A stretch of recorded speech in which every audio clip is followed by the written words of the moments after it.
Hello, good morning. Today our guest is Justin Cook. Hello, Justin. How are you doing? Hi, Lipton. I'm doing well. How are you? I'm great, Justin. Justin, tell us a little about your research projects.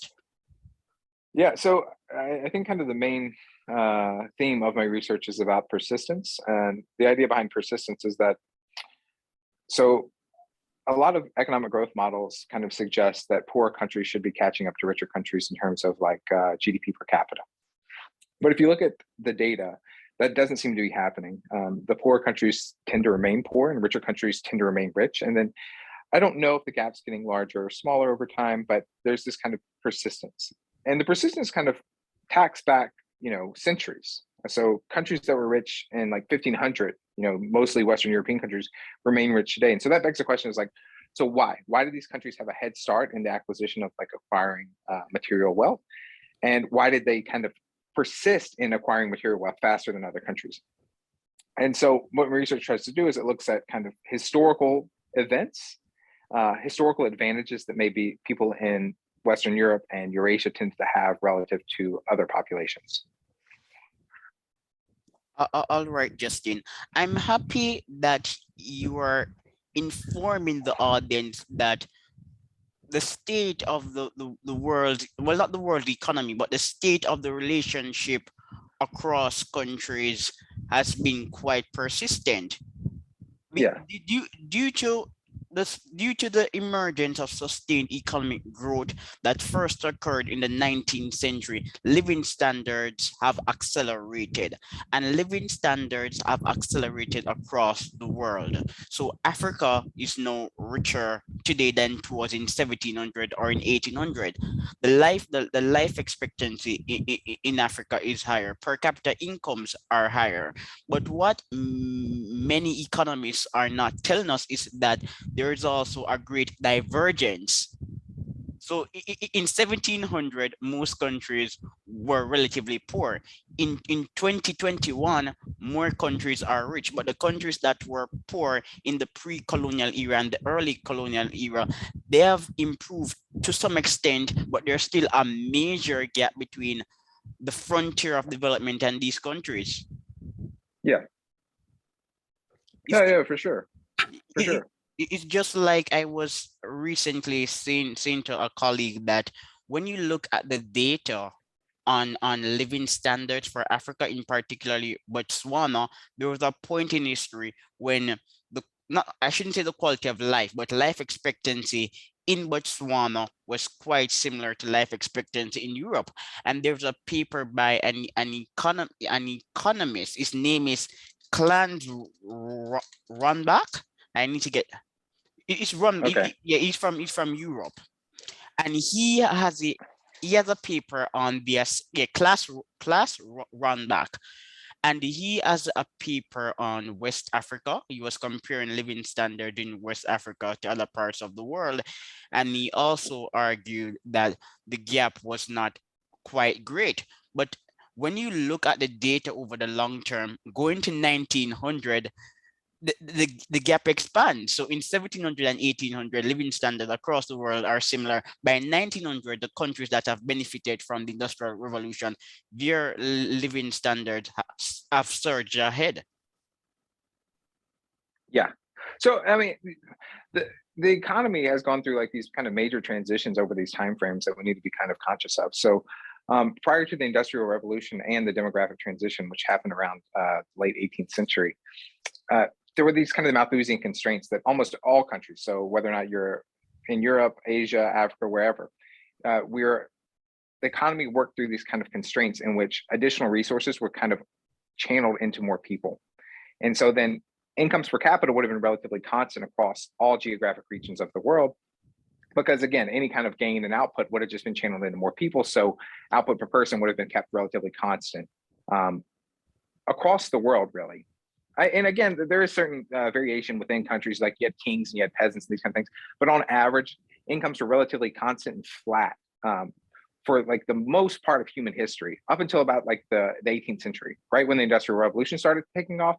And then coupled with the Industrial Revolution is you had this kind of demographic transition where um, people started kind of delaying marriage and they started delaying childbirth, and that kind of ultimately reduced the number of kids they have. And so that kind of Malthusian relationship started to break down around the 18th century. So I could see countries having relatively, equal incomes prior to industrialization, but once industrialization happened, this kind of led to the skyrocketing in material wealth for most of Western European countries, and kind of it left some other countries behind in terms of material well-being. So I don't know, Livin, what was the time frame you were talking about where Botswana had Yeah, like? so Botswana, That sounds like 19th century, we're talking about 1800, 1820, okay. So 1870s, that time period. so life expectancy is not too surprising to me then, because there really weren't effective medicines. There probably were differences in material well-being and like access to nutrition, like in food and these kind of things. So that, I mean, it is a little bit surprising that there was not much of a gap, but it's not terribly surprising. Yeah, But I'm not familiar with this research, you so I can need read to probably look. Stephen Broadberry. He has a paper on Africa, and there's also another paper by someone whose name I'm going to try to pronounce, Marek Lavak.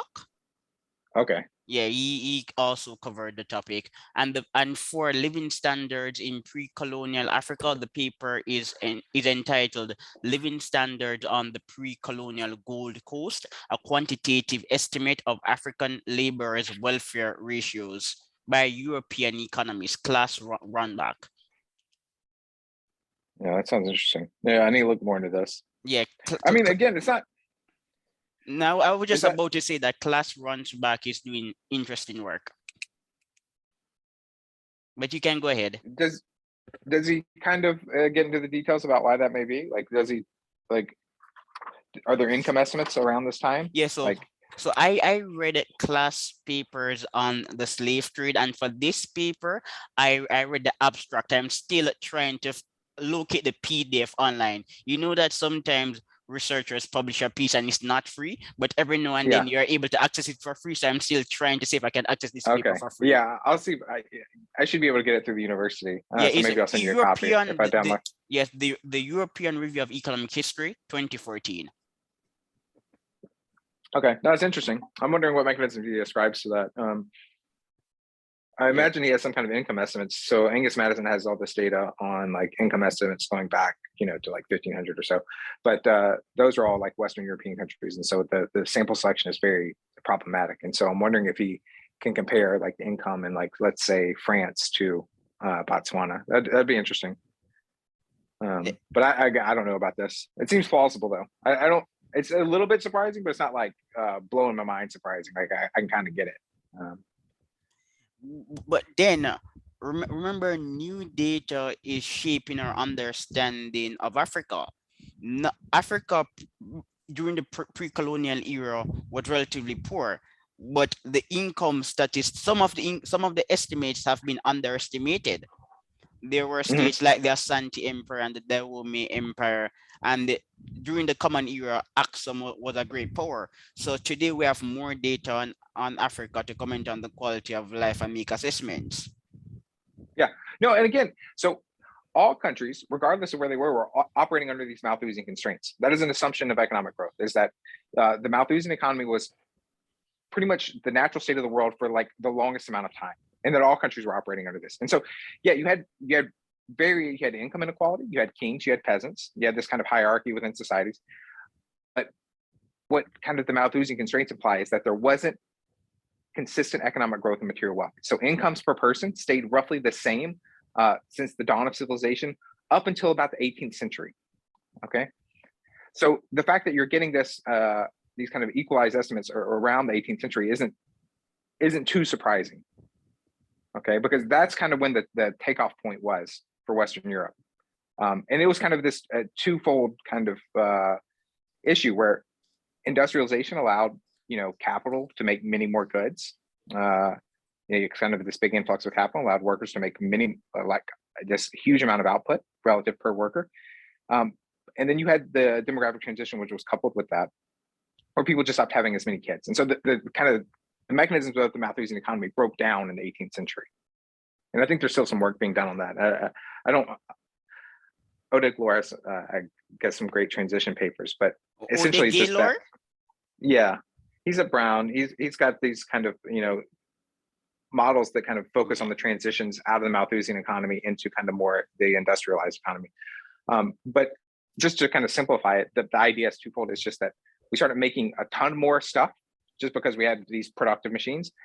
And then people's preferences towards children changed. And that's kind of a cultural transformation that happened right around the same time. So you had the kind of two factors. And so in terms of material wealth per person, it just increased exponentially at this 1800 date, like starting around that time. So the fact that Botswana and Europe were relatively equal at that time, I think is fine. I would say if you look at maybe 1900 things, but then you have colonization, which also complicated the picture substantially, I'd have to guess. Yeah, Oded Gaylor, Justin, has produced some compelling papers, but they're best digested by people with strong quantitative abilities. Yeah. Some of his transitional papers are like mostly math models. So, but again, the idea, I need to actually look back at these too to get I don't have a great idea what they talk about the transition dynamics. I'm not going to get into it. Yeah, I'm familiar with the work of Ode Gaylor. It's a bit complicated, though. Again, it's often simplified. Well, I shouldn't say simplified, but rather fabricated and mischaracterized by the media. Like his work on diversity. It's very clear. Yeah. There's a relationship between intermediate diversity and economic growth, and Ode Gaylor and co-authors have responded to many of their critics. Yeah, I have some work too in this diversity field. So this is just to kind of give a background on what you're talking about here with the diversity stuff. So Oded and Kwamwal Ashraf have this paper in 2013 in which they argue that genetic diversity of the population has this quadratic relationship with output per capita today.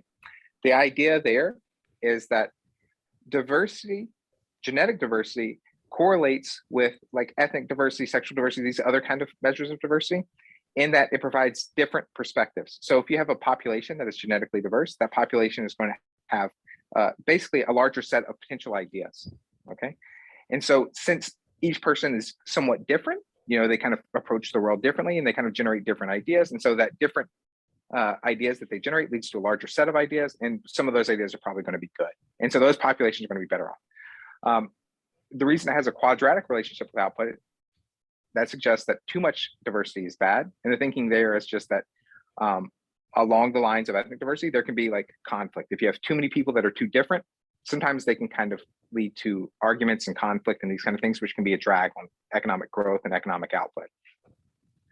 How they kind of identify this is they look at migration routes out of East Africa. So all modern human populations originated in East Africa, Ethiopia, probably 200,000 years ago.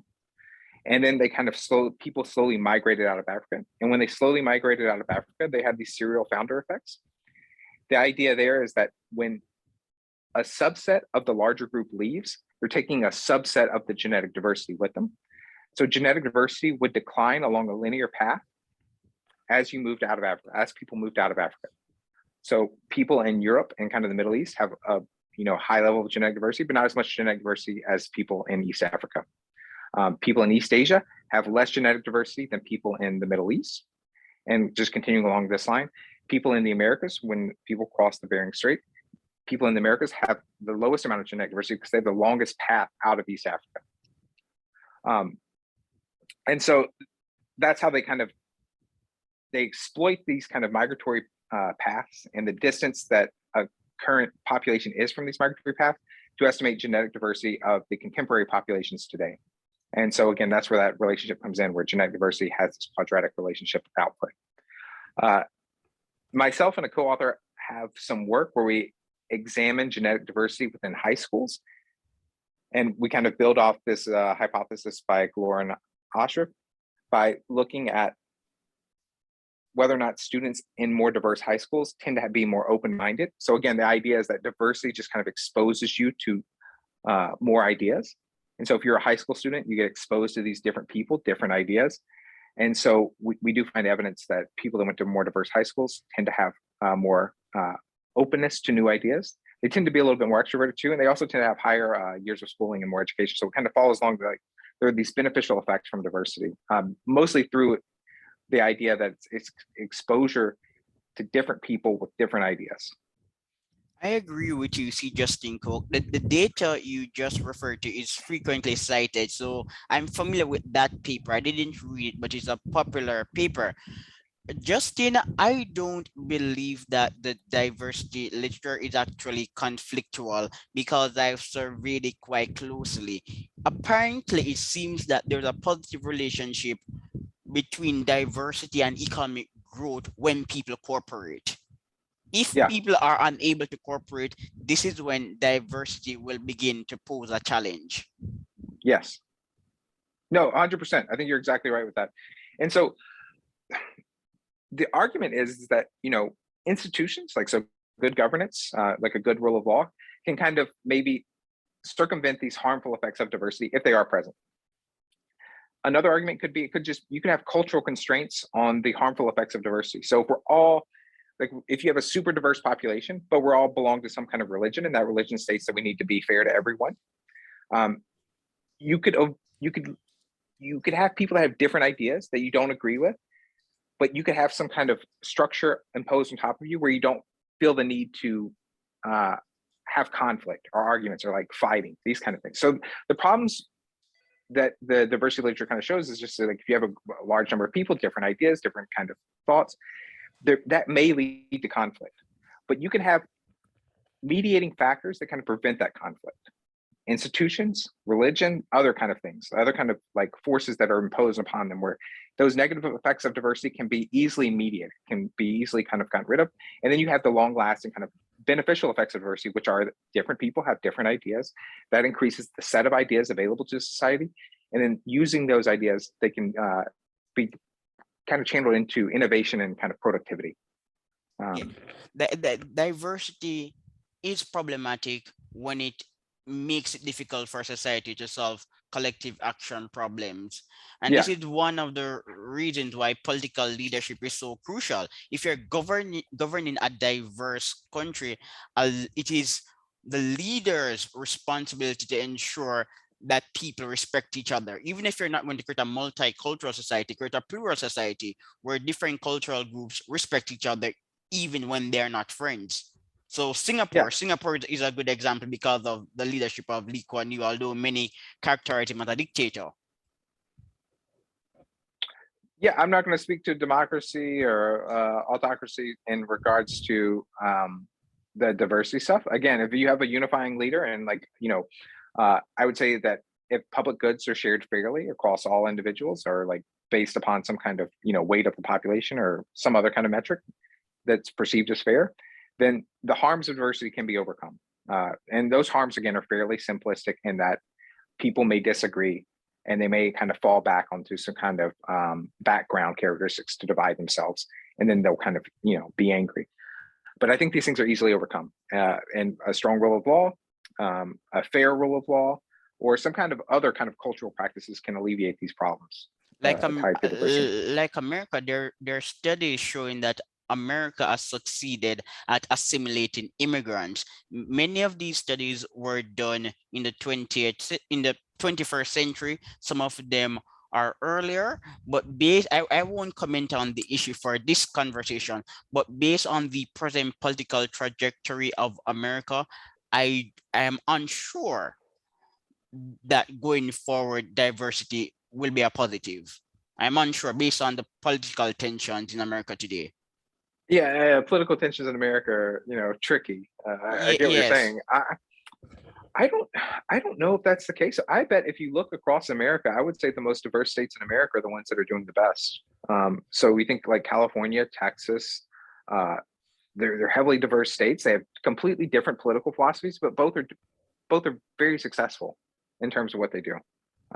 In terms of like attracting innovators, creating innovators, producing higher levels of output. Texas and California, again, completely different political ideologies, but very, very similar growth trajectories. Very similar, like they track the same industries. I know Texas is heavily involved in oil and gas industry, in California not so much, but you're seeing now these innovating kind of sectors are moving from California into Texas. I see exactly. People are relocating to Texas. Yeah, that could be for a number of reasons, but I would say that Texas and California both have very diverse populations, and they both have kind of a unifying structure tying them together. And so I think you're getting the benefits of diversity without necessarily the harms. Yeah, there's conflict in America, but I don't think it's conflict along. I think it's more cultural conflict than it is any kind of along some kind of ethnic identity based conflict. Although, I mean, I guess that can be argued against too. Justin, on the issue of diversity, we should talk about New York. New York is really diverse, and in recent years, New York has not been known for deep political and racial tensions. Historically, when you look at New York, people often assimilate. Yeah. No, and even like if you just think about like ethnic conflict among white people, like so New York, you know, the Gangs of New York movies, like it was there's old time you had like big conflicts between like the Irish groups and the Italian groups and but like the WASPs and whatever. They eventually mature. People assimilate, people get there. But again, like you have people divide into these tribal identities. But then once there's a fair rule of law and a sharing of public goods, and I don't know the history of New York, and I imagine that there are a lot of cases in which there wasn't a fair sharing of public goods, and there wasn't, you know, the rule of law wasn't exactly fair or equal to all people. I think that's a non-controversial statement that rule of law sometimes is, you know, not exactly fair. But if people believe in the system and they believe that, you know, justice is being served equally, it's an arbitrary kind of imposition of like this rule of law and those harmful effects of diversity where people need to kind of divide and feel like they need to fight, they can be kind of stamped out because it's just the system will kind of create a fairness that we can all succeed in. And then that's when diversity becomes a positive. Okay. So once you have kind of ways to alleviate this potential lines of conflict or feeling this need to have vigilante justice, these kind of acts, you can let the state do this, or you can let some kind of religious organization, whatever, then people will tend to work together. And when they work together, that's when you get kind of the large benefits of diversity, because again, people are different. They have different backgrounds. They have different kind of perspectives on the world.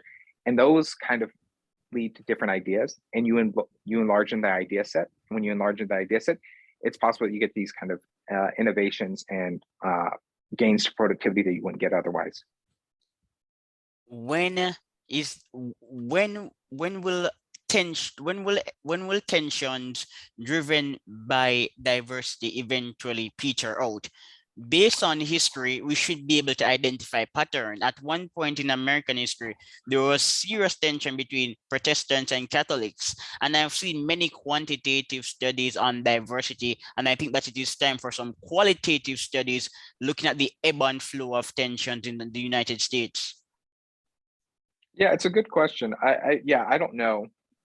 Again, I'm trying to say that like institutions themselves can have diversity, but I don't know if that's the entire truth. I think there has to be some kind of cultural buy-in from the parties involved. Again, there has to be this perceived fairness of the systems. If that perceived fairness isn't there, then these things kind of break down. All right.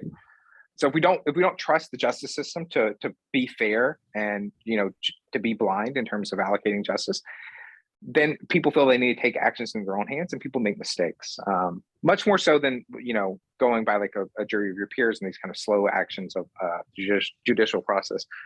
So Lipton, can you clarify your question again? So what is it like when will positive? No, I'm not asking when will diversity be a net positive. I'm saying I'm looking forward to seeing a paper looking at the ebb and flow of diversity over time, and I also wanted to show us when tensions peter out, when tensions driven by like diversity peter out. Yes. Yeah, I imagine there's a fair amount of variation, because the idea that would kind of peter out the conflict again is this buy-in from the groups into some kind of system. The system is going to delegate fairness, so I could see that varying over time. Some of this is a data constraint too, right? So you know, we just started collecting data on like people and their backgrounds and like kind of these these kind of interactions they have. Probably with the census, I guess. So I guess you can't. That's pretty far timeline though. You can go back to, you know, early days of America for that. I don't know when the first census was, but I imagine it's probably around that 1800 date that I talked about earlier. So Yeah, it's a good question. It's a Yeah, good idea. I don't know if anyone's done it. historians should be a part of debate. Prudently, the debate is dominated by economists and social and other Yeah, social scientists, but historians, they need to be a part of the debate. for sure. Yeah, I mean, in different. Me as an economist, what I'm interested in is like how people come together to make stuff, right? Like people get together. We live in a society, as George Costanza would say. We live in a society. We interact with each other.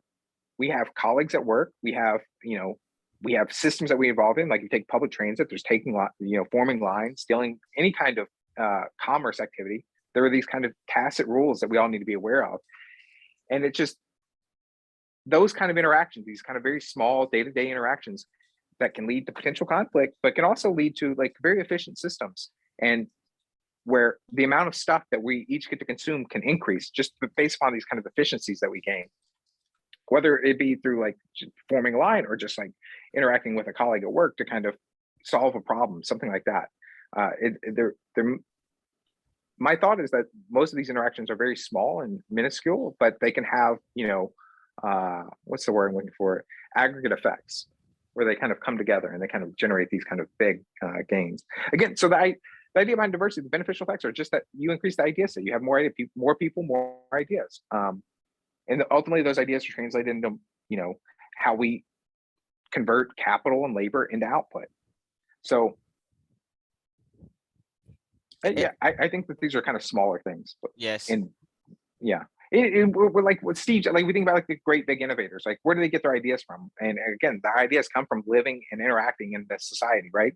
So just They the get ideas themselves can they be get shaped. their ideas from the strength of weak tides, random people. Yeah, yeah. So yeah, this is Granovetter stuff, sociology guy, which I'm for. Yeah, I'm 100% in that strength of weak ties camp, and this is why I think having diverse networks is going to increase the quality of those ideas.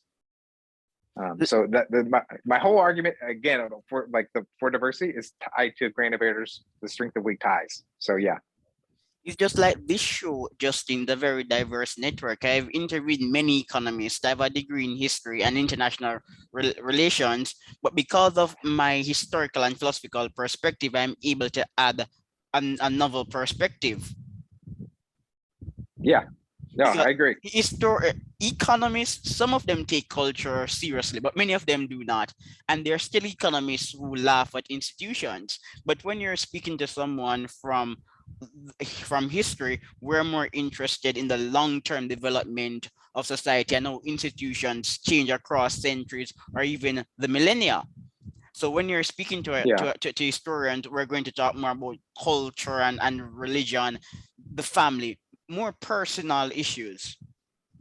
yeah. No, these are kind of big focuses of my research. This kind of hard to measure, day-to-day interactions that we have that ultimately lead to better lives for everyone.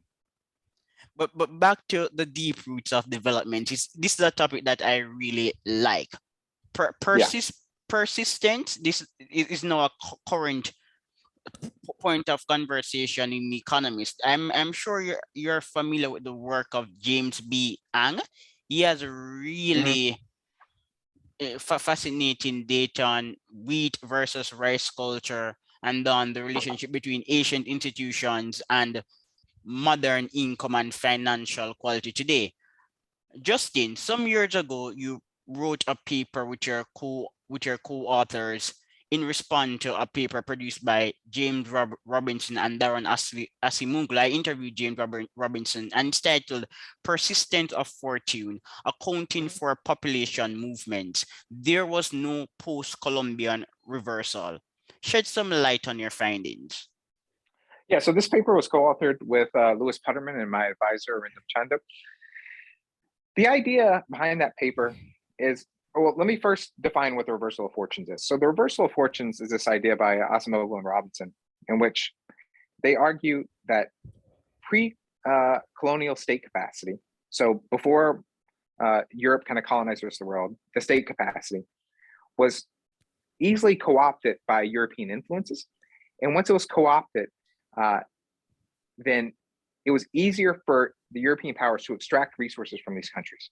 So a good example would be like the Incan Empire, right? So the Incan Empire was, I guess, colonized. Was it Pizarro?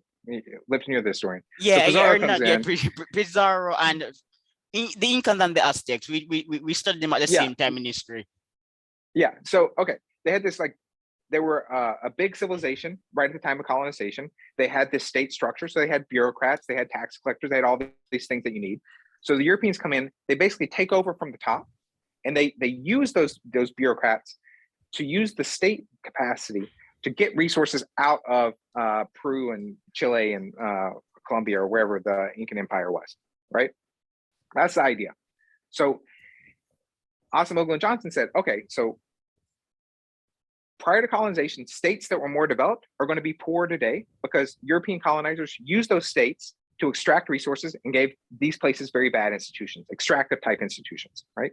And they find this relationship that, yeah, indeed, states that were more developed prior to colonization tend to have smaller growth rates in economic output today. And it's tied to this idea that basically these states were co-opted by European colonizers to extract resources, and that led to bad institutions that remain today.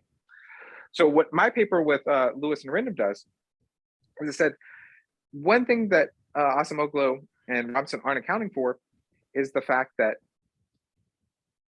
people moved and they brought with them their own kind of cultures and institutions.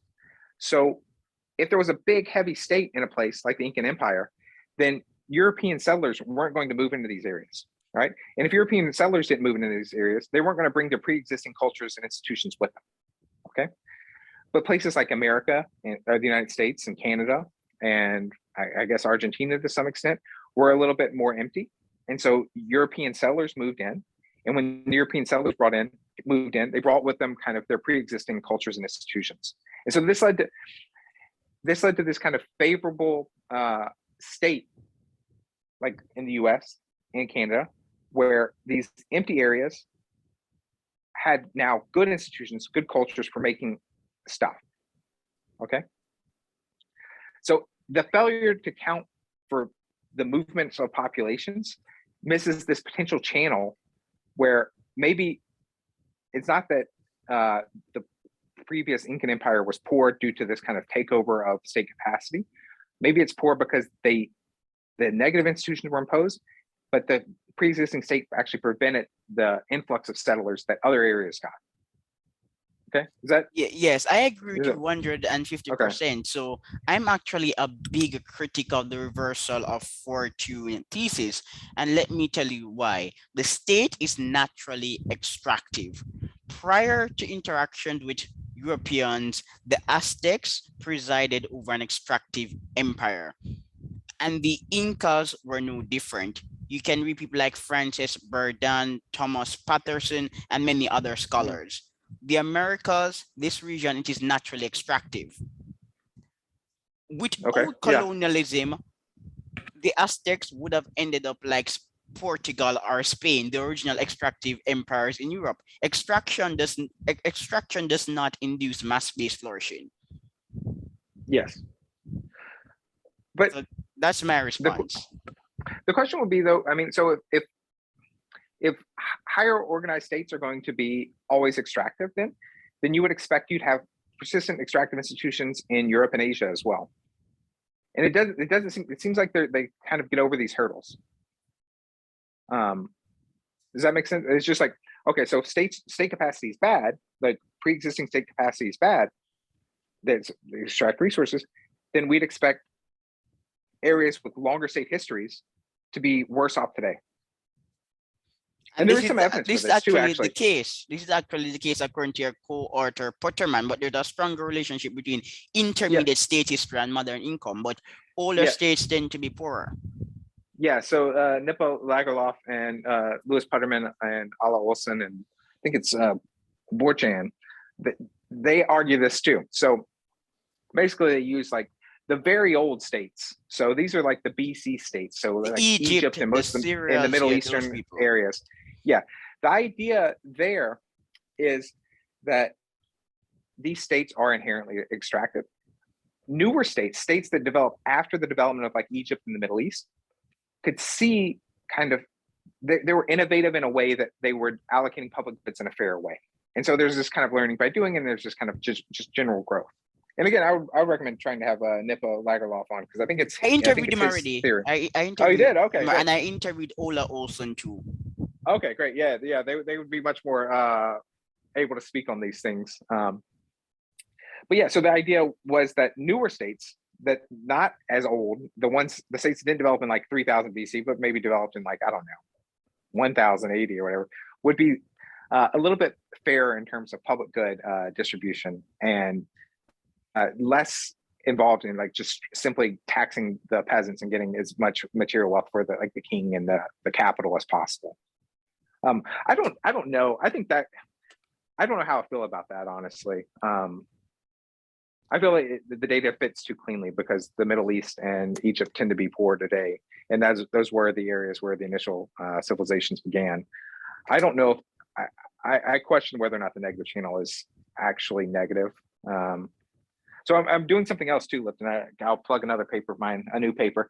So I'm over the past 5 to 10 years, I've been working on digitizing civilization locations. So I plot the borders of historic civilizations from 3200 BC to the present day. So I have a geolocalized data, so where a civilization was at a particular point in time.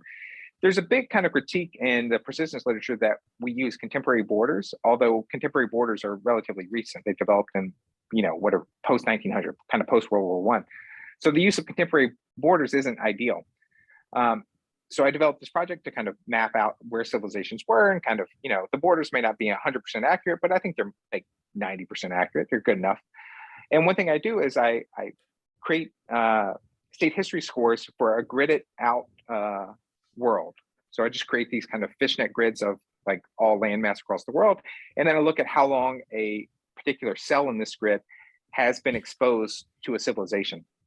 And I find a very strong positive effect. I see no non-linearities.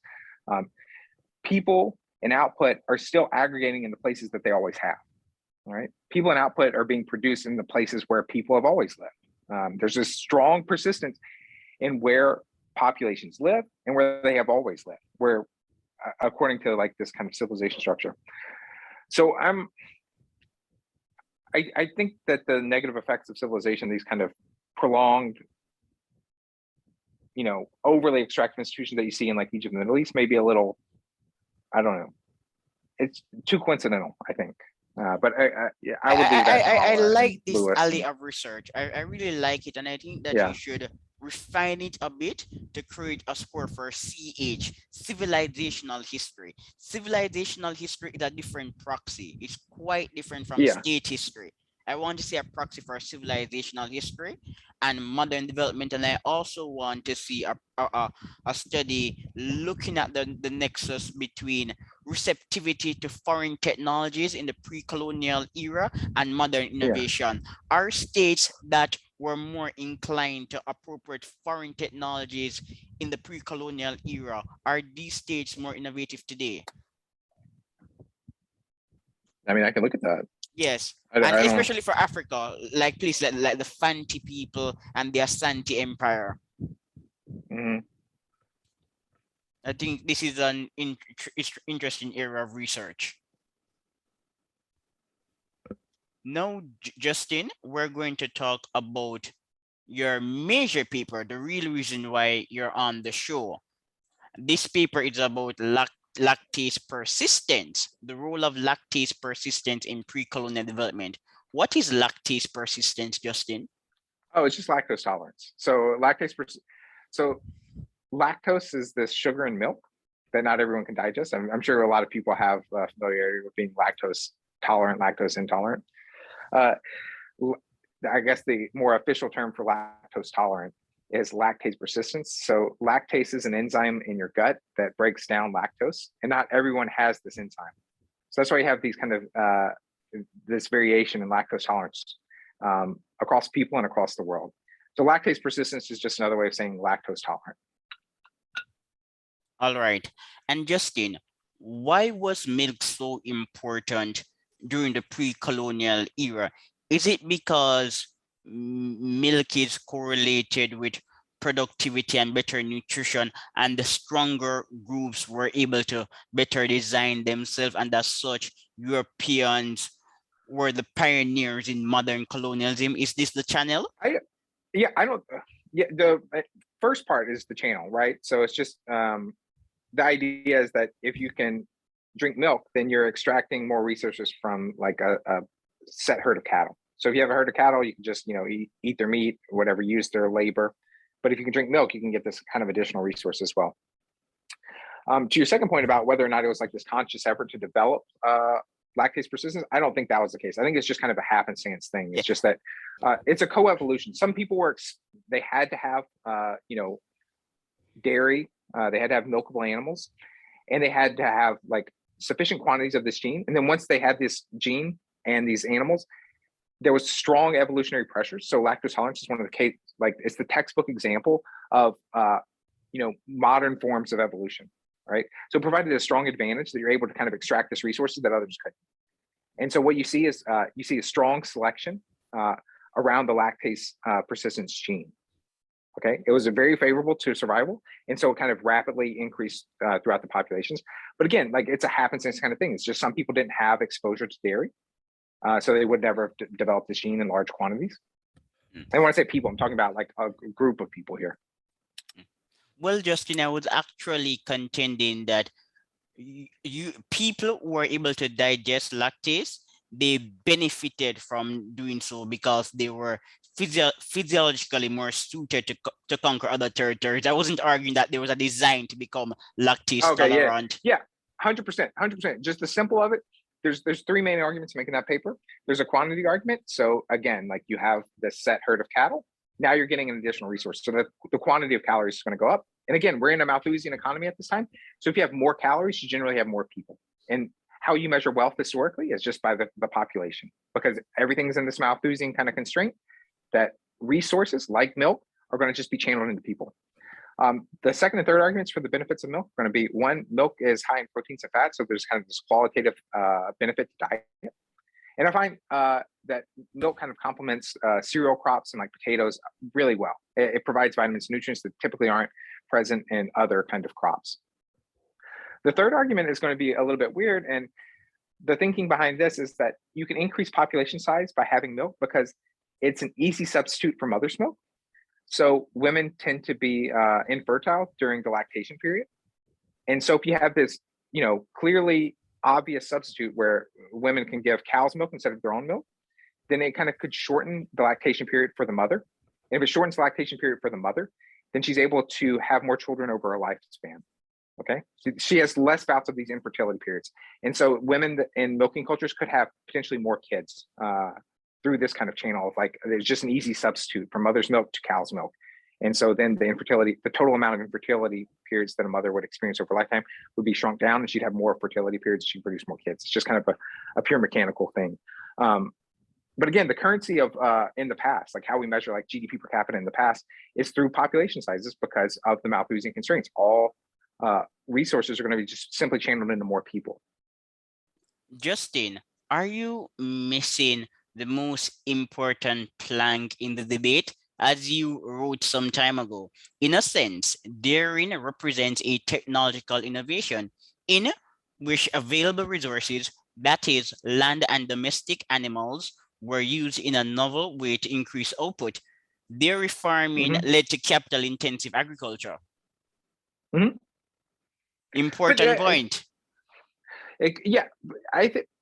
I think you're making a slightly different argument, though. It's just more the availability of domesticable animals, kind of big domesticable animals. Is that kind of your? Yeah, that's a point. That's a point of the argument. But I'm also commenting on the rise of capital-intensive agriculture and linking it to dairy farming. Yeah. So I think these two things would be heavily correlated, but it's a slightly different kind of channel of the argument that I'm making. I was focusing strictly on milk, but yeah, of course, if you have domesticable, I know this has been a large focus of my research too. I have another paper that kind of talks about another advantage of having domesticable animals. So I think, yeah, the ultimate kind of beneficial factor here is that you have these large domesticable animals, which can provide you milk, they can provide you fur, they can provide you labor, they can provide you meat. They also, and again, this is kind of going to be a separate paper, they provide novel germs. And so populations that had like these large domestic animals had these zoonotic episodes more frequently, where you had novel infectious diseases like the coronavirus that we're dealing with now, but in the past. So I think a lot of the major epidemics from the past, like throughout history, were due to spread from large domesticable animals into humans. And so if you had domestic animals, like large domestic animals, there were a number of different channels that could have benefited societies. And the spread of large domestic animals was not even. Some people had, a good number of these things. Some people had none. Right. So there's this thing. There's another paper by Marcela Hassan, and she argues that On the the tsetse tsetse fly? Yes, I saw yeah, that tsetse paper. fly. Yeah, I remember. Yeah. So like there was an ecological barrier to the spread of domestic animals, and it was actually harmful to output and stuff like that. So.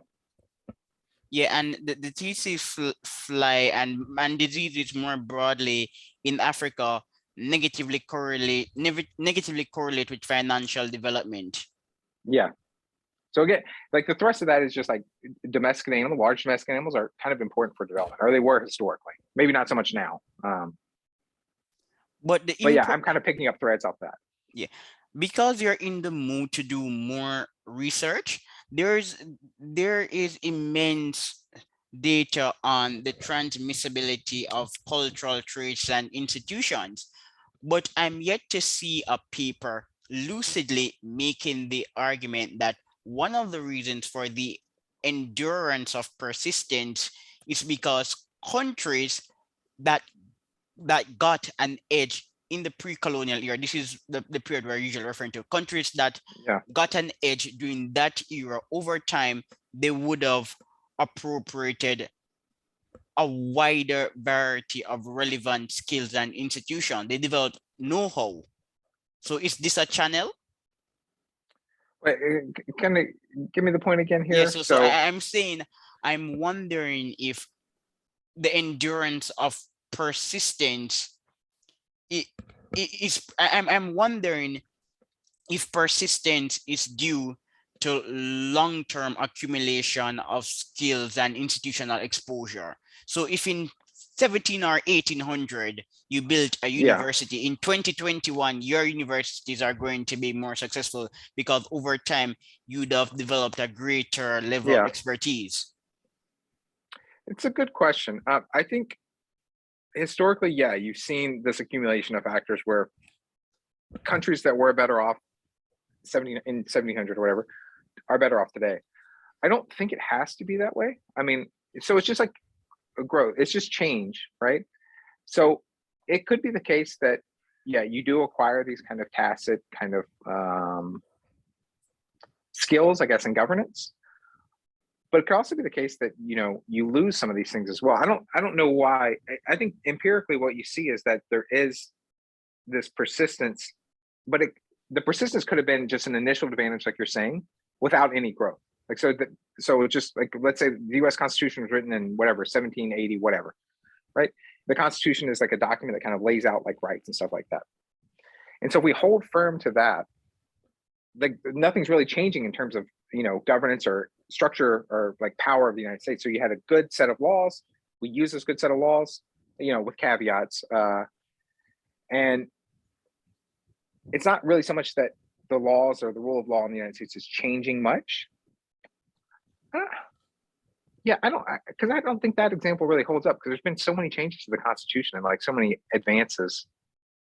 Yes, I get your point clearly no, because over time societies will change and evolve. So an innovation that was relevant in 1800 may not be relevant in 2021.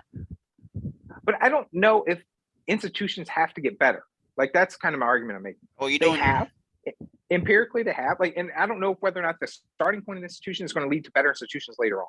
I think that was your point. It's like if you have a high level of institution in 1700, are your institutions going to be better off in like 2020? Right?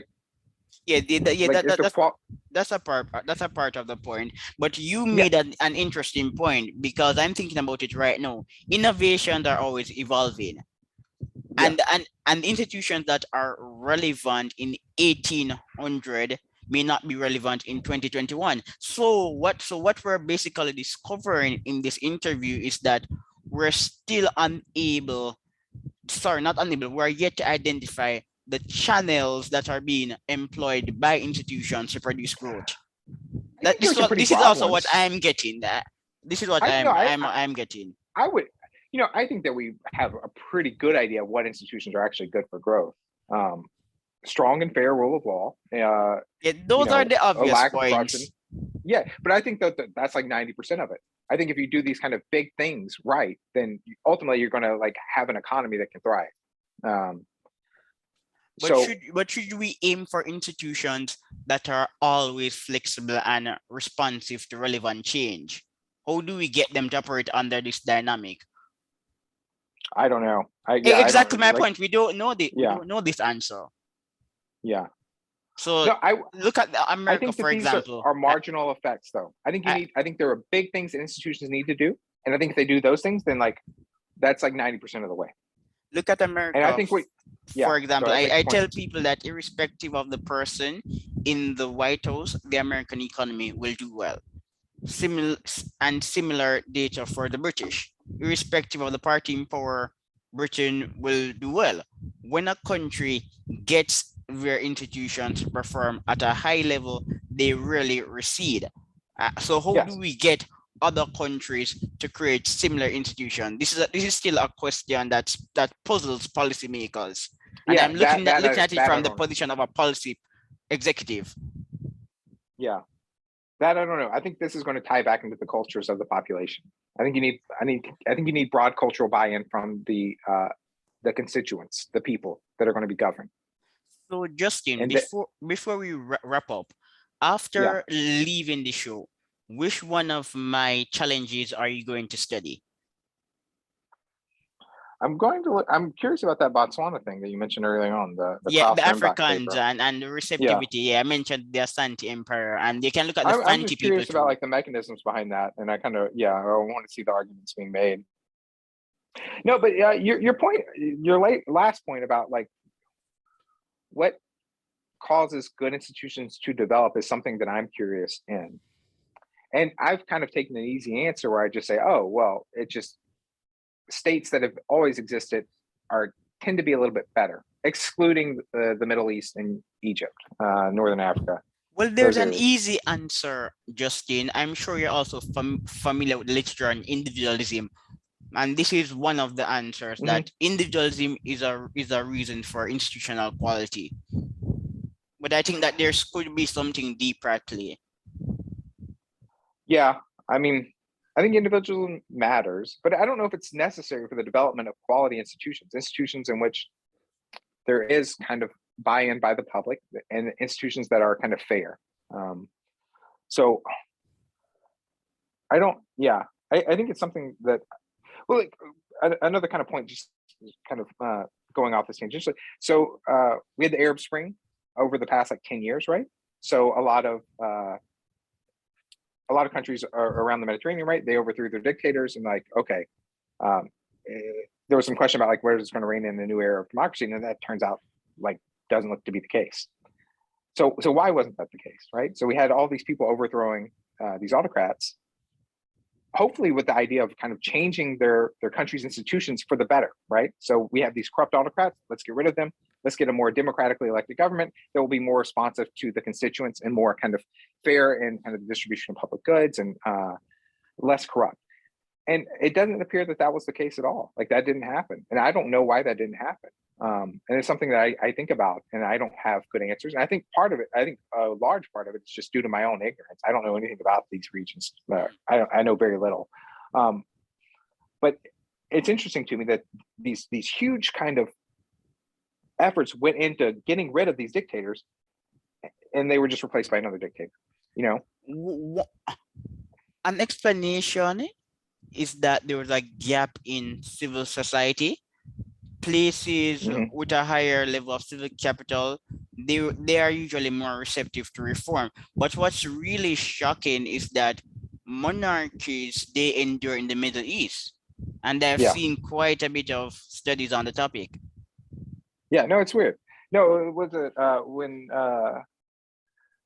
Gaddafi, he's Libya, right? When Gaddafi was Libya. Libya, Gaddafi is from Libya. I remember watching a news report and they said that there's no Thomas Jeffersons in Libya, and I was like, why like, I didn't know where this came from. Like, why are there not Thomas Jeffersons in Libya? And now what I think there are Thomas Jeffersons in Libya. However, I don't think that I think the population, there's some kind of cultural barrier that's preventing the population, at least not the entire population, but some people in power, from accepting these ideas of kind of liberalism and democracy and fairness. And I don't know what that is. Kinship intensity. This is one cultural variable. Countries with a longer history of kinship intensity are usually less democratic. Yeah. Okay. So just you keep it in the family kind of thing? Yes. Is that the argument there? That's one reason. And again, individualistic cultures are less differential. So an individualistic culture has less patience for a dictator. Yeah. Just to bring this back to persistence, it could just be a persistence thing. It's like people are they're conditioned by their environments and they don't want to change those environments. And so just like if you have good governance and good governance persists, bad governance can persist as well, where there's just these forces that kind of block change. Again, like these are good questions and I don't have good answers. And again, a lot of this is probably coming from my own ignorance of the areas, but they're good questions. I don't know.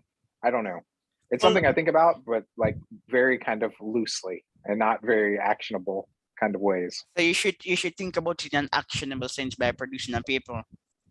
Yeah, I'm not anywhere close to that. These are mostly loose ramblings than anything. Genetic distance. This is an area of research you could tackle. Genetic distance can create a barrier to the diffusion of institutions like democracy and even trading mechanisms. Yeah. No, I guess, yeah, you're right. So just it would be like an idea that some people have and then the willingness of other people to kind of accept that. But I don't know if democracy or like even good governance, I don't know. I'm not going to limit it to democracy. You can have, a benevolent dictator that is favorable. I think that's probably less likely. But I feel like that's kind of an inalienable human right. I feel like that we all have kind of a sense of justice. Well, we all have a sense of justice, but it is culturally determined. Moral universalism is not universal everywhere. Yeah. So again, it's an issue of genetic distance and cultural barriers to trade. Over time, people would have gotten accustomed to certain practices, therefore it is harder for them to accept different policies stemming from other countries.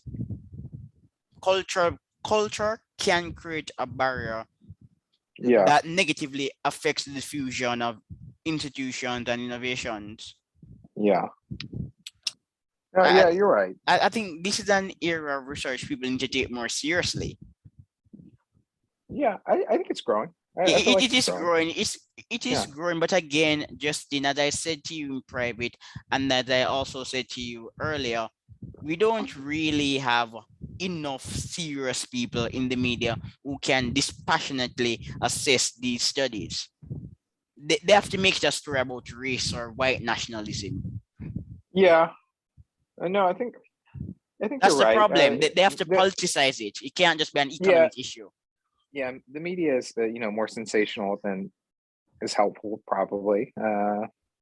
But I'm not gonna speak on that too much. That's more your kind of area. Yeah, I see you're shying away from a lot of these topics.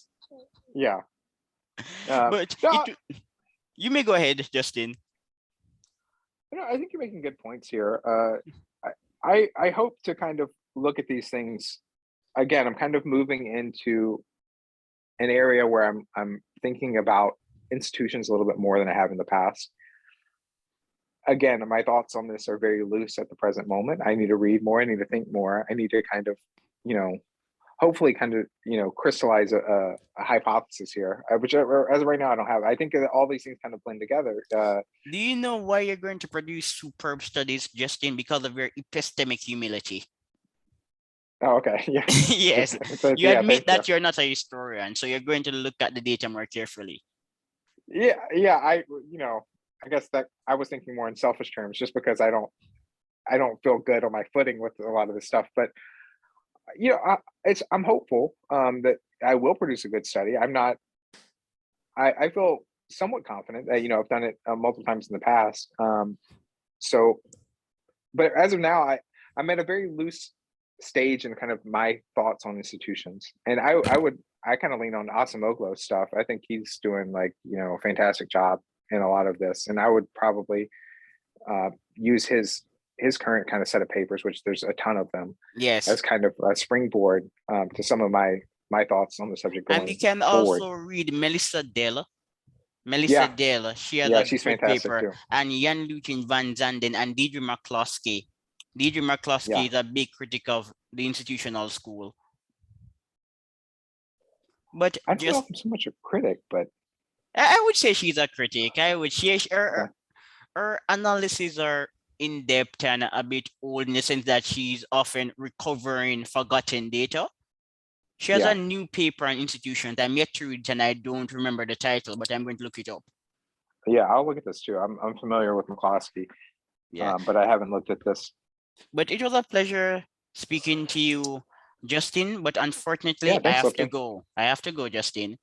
Yeah, no, thanks. Thanks for meeting with me. Yes. It was nice chatting with you as well. Yes, and you're going to get a lot of ideas from this interview and from my previous shows. I can't believe you weren't watching the show, Justin. I have 3 young children. I'm sharing the department. I'm very children. Busy. Yeah. I'm much more busy than I want to be, and I have these huge drags to my research. I'm chair, too. Which I have you're busy because you're chair. But what these days I've been observing that when I'm speaking to male economists, they talk about their children. Men are talking about their children more these days. I don't have as much time for research as I want, but I don't have as much time for anything as I want. I don't want to. Yeah, but this is just refuting the myth that men don't care about children. Oh yeah. Men really talk about their kid. Like someone said to me, he couldn't appear on the show because he had children and he had to babysit. But people really care about their children. Yeah, not under. My wife does much more effort towards my kids than me, so I just want to make that point clear. All right, but it was a pleasure to speak to you and share it with the children and the children when they're older. Yeah, will do. Thank you, Lipton. All right, bye. Good luck with everything. All right, bye.